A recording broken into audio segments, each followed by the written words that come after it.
Hi, I'm Phillip Lee. I'm the Member of Parliament for Bracknell in Berkshire.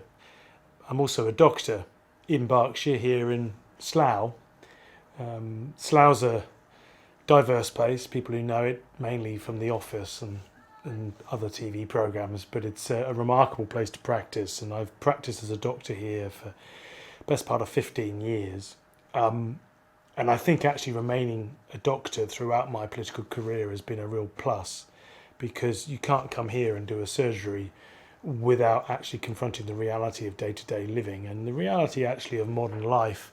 And because of the diversity of Slough, not just socially but also ethnically, Slough also gives you a window into what the rest of the world is like, because I often do surgeries here where I quite literally go around the world with a number of different people that come in from different backgrounds and different parts of the world. And Slough itself is also an intriguing place in that it's the home to more international businesses apparently than Scotland and Northern Ireland put together, but it voted Brexit. It is also in close proximity to Heathrow Airport, and so consequently we get a sort of a throughput of people who've just arrived from other parts of the world. So I guess the best way to describe Slough is connected. And its connections and the way in which the world works and is, I hope, in the future going to work is by building upon connections, strengthening connections between people, within families, between communities, between faiths, between countries, right across the world. And the reason I think that being connected and having strong connections matters is because of the challenges we all face, all human beings face in the coming century. Demographically, particularly in this part of the world, the ageing society. I mean, I see numerous patients now in their 80s and indeed in their 90s. This is wonderful news. People live longer, but with it has come a whole series of social challenges. The other demographic challenge, which we see here in Slough play out, is migration. There are around 67 languages apparently spoken in Slough. People have migrated here from all parts of the world, sometimes by choice for economic reasons, other reasons asylum seeking from places that no one in their right mind would want to live because of civil war and the like. The other challenges we face are environmental. We all know about global warming and climate change, but also I think the environment in which we all live as well, and the local environment, the traffic going past this window is seems to get worse every time I come here. But with the environmental change has also come further challenges around pandemics and the way in which infections spread in this globalized world, this connected world. I mean, planes coming toing and froing. I mean, so often I see people here who've picked up infections abroad or on the plane itself. It happens all the time. We also sometimes encounter quite rare conditions in Slough because people have newly arrived from abroad. Challenges around politics and ideology, I think, are becoming increasingly evident, even to people who aren't interested in politics. I mean, particularly around extremism, and we've had our issues around Islamic extremism here in Slough, indeed in this surgery, but also the obvious rise of nationalism and populism.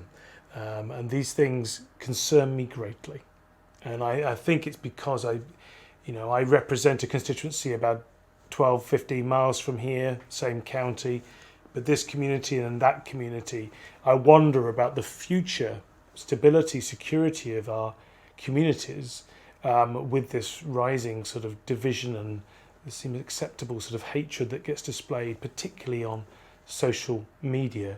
And it often fuels nationalism and populist tendencies, which I don't think are in anybody's best interests. I suppose the final section of challenges which I would allude to is technological, really. Challenges but also opportunities in all of this. Artificial intelligence, nanotechnology. These things are exciting, but with them come concerns around security. Personal security, but also if you're in a job and someone's developed a robot, it's your economic security. Also around privacy, around the ethics of the internet and the way in which data and information about individuals gets swung around the world.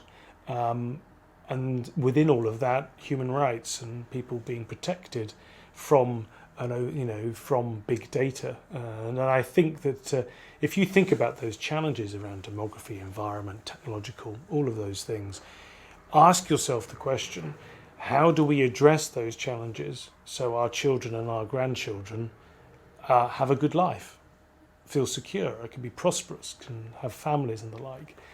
I don't think it's by disconnecting.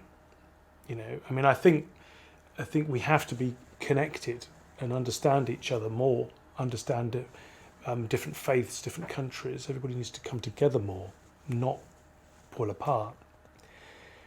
The core of my own politics has always been a sense of responsibility, a responsibility to pass on a world that is perhaps a bit better than the world that I've inherited. I think we all have that responsibility. Are we doing so at the moment? Are we fulfilling that responsibility?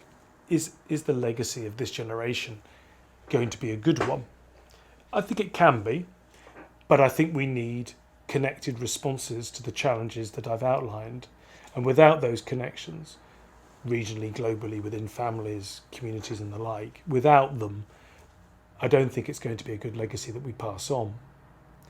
Because the thing is, we've all got phones, mobile phones, and they're great. But the problem is that we've ended up becoming quite atomised, quite individual. It's all about us, not about them.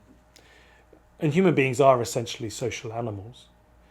And I think that disconnect from each other, the fact that we also move away from our families to find work, we don't stay together, we don't live near our grandparents and the like, all of these things I don't think is progress, and I certainly don't think it's going to help us deal with this challenge of an ageing society in particular. I think we need to recognise that the technology is great. The progress in being able to communicate in my lifetime has been utterly remarkable. But let's not lose sight of what is actually valuable in all of this, which is actually sort of the love of family and the tight bonds of family, which we all need as life throws things at us that perhaps, I see in this surgery many, many times over, things that we don't want or don't expect. It is then we need to be connected, not disconnected. But it's not just human beings, I think it's also countries. I think it was 1648, Treaty of Westphalia, which essentially created the concept of a nation state in Europe. Now, that might have worked in 1648, but I don't quite see how it works now in 2019. When you think about the things that we all have to face, extremism, the threat of pandemics, the pressure of migration, particularly in Europe from sub-Saharan Africa, all of these things are in play. All the trends are in play and have been there for many, many decades. The idea that countries disconnecting from each other is a good thing, that we don't need supranational organisations to confront these things which actually ignore borders. You can't stand on the White Cliffs of Dover and say no to an influenza virus flying in from the Far East. You can't stand there and try to effect change in the migration patterns of sub-Saharan Africans, who, by the way, want the same thing that you and me want, which is a job and a home and a family and security and everything else, because guess what? They're human beings. The idea that we can stand on the White Cliffs of Dover and say no to all of this and hark back to some rose-tinted past, which, by the way, never really existed, is obviously a nonsense and actually makes us less secure as a nation. And I don't think that's what the majority of people in this country want. What I think people need to work on is stopping disconnections with people, with other people. And I sort of reflect upon this in the context of a surgery about how sometimes I see somebody who's completely alone, somebody who comes to see me who wants to commit suicide, and it is much more reassuring for me if they're having those suicidal thoughts that they're not living alone, or that they have a friendly neighbour or somebody who looks out for them. Now, that same principle, that same desire to want to have people relying upon each other and looking out for each other actually applies more broadly. It certainly applies across generations. I mean, the really troubling thing over the recent years is the sort of gap between generations in terms of expectations of life. You know, how many people under 40 are struggling to buy a home? Compare that to 40 years ago. You know, who owns all of the property in Britain? You know, it's an older age group who disproportionately own property. Now, what's this doing to the relationship between generations? This sense that the people in work at the moment are feeling like they're having to work harder to pay the tax for the social care and healthcare that they themselves may not get because the system may have fallen apart by the time they get there. That type of breakdown of sort of that unwritten social compact between generations, it really concerns me. And if you throw into the mix the Brexit issue at the moment, which mainly people who were over 50 voted for and people mainly under 50 didn't vote for, and you can see that there are potential disconnections taking place or have taken place which actually are not in the interests of all of us. In fact, the complete opposite. It is not good for Britain that generations have their attentions in play between generations, and it's something which I think we should really think long and hard about. One area in particular here in Slough, which I see every time I come here, the diversity of faith. You know, the different religions that are followed and practiced in this town. I really worry about tensions between groups, religious groups, because these are my patients. And when I look at the way in which Islamophobia is stirred up to win elections or win referenda, it makes me really, really angry. Because it's deeply irresponsible. It's just plain wrong. And, you know, it might be a clever move to try to manipulate a result, but the ramifications of it could potentially affect all of us in a really bad way.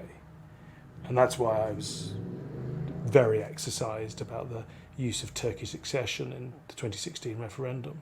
Not only was it bollocks, it was nonsense. It wasn't going to happen. But what was it doing?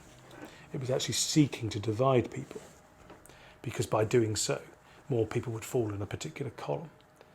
It was quite simply wrong. And when you work in communities like this, where everybody does get on broadly and everybody does respect each other broadly, to try to to mess that up, not the type of politics I'm ever going to engage in. There's also a potential, not really potential, I think it's happened, disconnect between the very rich and the rest of us. It's not rich and poor. And the reason I say that is because of, actually, it's back to the mobile phones. People are more aware of what other people have. We live in this age now where everything's about sort of consumerism, instant gratification, Love Island and everything else. The problem is that people, I think, wonder why they can't have that. And it changes their behaviour, and they find to get quite resentful of the fact that they seemingly can't participate in this new world with all of these riches. And I think it's something we have to be really careful about, because it's not that everyone's going to be equal, because they're not. No one's going to get everyone get paid the same. That isn't going to happen. But I think when you get to the size of the gap between the very, very rich and the middle ground becoming so wide, then you can get into the sort of territory of social breakdown. And again, that isn't good news for anybody, including the very rich. And it's something which I think we need to really think about, because I think it's a manifestation of a dysfunctional capitalism. And so therefore we need to sort of review capitalism and come up with a form that doesn't lead to such massive discrepancies and such consolidations of wealth, particularly online, the growth of the online plutocracy. Now, okay, to a certain extent, if some online plutocrat makes a vast amount of money and then invests it in some philanthropic action, maybe that's the way you deal with it. Maybe that's a way out of this. However, I think when you've got some online plutocracy that actually starts to damage the ability of regular people in Slough and Bracknell from making a living from a shop or whatever, then it becomes a different issue. And then then I can see why people would, if they were given the opportunity, put a cross in the box against the status quo, because actually, can you blame them? I can't, because I think they're looking at it thinking this isn't fair, I don't like this. No. And I think that's what happened in 2016 for a number of people.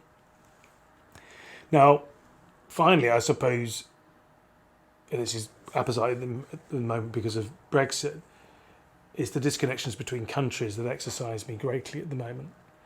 Because I think if you really think about the world as it is now and how it's likely to develop in the coming decades, the idea that countries coming apart, a big wall between USA and Mexico, Brexit and other parts of the world, the Middle East is obviously incredibly complex, and it seems to be coming apart within the nation states as were created predominantly by colonial powers.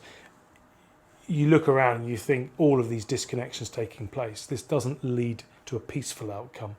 It most likely leads to conflict. And I going back to my comments about legacy for children and grandchildren, I'm a father of 2 young children. I look at them and I think, what am I doing here to try to see this off at the past? What am I doing here to try to make things better for the future? And I think we all need to start thinking like that. Perhaps the biggest disconnection, though, is that we're disconnected from our own natural world. And we all sort of know it. Those wonderful programs by David Attenborough and the like. We know that we're outliving our planet, living beyond its means, polluting in a way that is just not consistent with maintaining species diversity, or indeed maintaining species full stop. And I think, we really do need to look at ourselves as a species and ask ourselves, what are we going to do? Because we can't continue along this path of unfettered consumption. It just isn't working. It's not working for us as human beings, and it isn't obviously working for a whole myriad of species of animals and of plants and the like. And I crave the diversity that the country, that the globe has, to be maintained, so that my children's children could enjoy it and experience it. And I think we really need to reflect upon our own behaviour, because if we don't, we're going to lose it. And I think that would be once lost, never to return. So basically, I suppose in conclusion of this section of what I'm saying is, we need to be like this more, between people, between countries, and actually in terms of the natural world as well, just much more connected. Now, the politics of all of this, in terms of the political responsibility, the difficulty at the moment, and you're also seeing this in the US and in Italy, here, to a certain extent in France and in Germany, is that the current environment, political environment, is actually incredibly fertile for populist nationalists, charlatans, political fraudsters of all types, are currently thriving in both sides of the political space. I mean, it isn't just on the right; it's right and left, and it's becoming really quite difficult for those of us who try to rely upon evidence to justify policy decisions, recognises that human beings are flawed and that you have to be pragmatic. And in the middle of all of this, along comes Farage with a superficially attractive policy to solve whatever thing that's troubling the public. Superficially attractive, but something that actually isn't going to work. Like building a wall between 2 countries is actually going to solve the problem. No, it doesn't. You have to address international development in those countries south of that wall between US and Mexico. It's the governance of those countries, all of those things. Hard work, hard graft, policy over decades, not a simple, stand up and say, oh, we'll build a wall and then it will go away as a problem. It's the sort of simpletons approach to governance in the 21st century. But it seems attractive because it's easy. Oh yeah, I'll do that. He's going to do this for me.